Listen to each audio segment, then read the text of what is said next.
6h52, l'actualité d'Internet avec vous, Guy Birenbaum. Alors, il y a souvent des chasses à l'homme sur le web et très souvent, ça se termine très mal. Et depuis que Barack Obama a évoqué cette triste affaire, le monde entier connaît le sort de Trayvon Martin, adolescent noir de 17 ans abattu aux États-Unis par un certain George Zimmerman, alors que Trayvon n'avait en main qu'un paquet de bonbons, une bouteille de thé glacé et qu'il portait un sweat à capuche.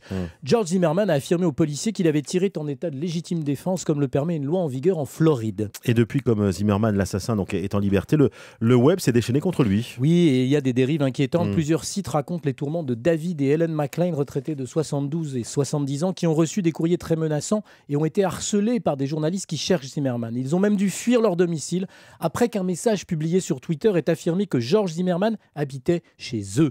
En fait, Helen McCain a bien un fils qui s'appelle William George Zimmerman, mais il ne vit pas là et surtout n'a strictement aucun lien avec l'assassin. Le problème, c'est qu'un Californien a cru avoir localisé le tueur et qu'il a publié sur Twitter un message avec la mauvaise adresse. Message qu'il a envoyé au célèbre réalisateur Spike Lee en lui demandant de le retweeter, c'est-à-dire de l'envoyer à son tour à ses milliers d'abonnés.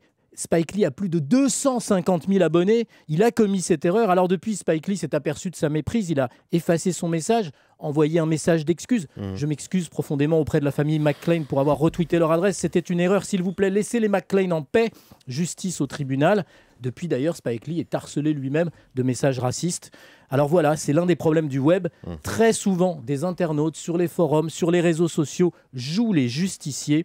Ils se plantent totalement en croyant identifier un coupable ou un fugitif et ils dénoncent un innocent. Sur le web comme ailleurs, les meutes ont toujours tort. Guy Birenbaum, qui lui a très souvent raison, et même quasiment tout le temps. On vous retrouvera évidemment lundi matin. Merci Guy.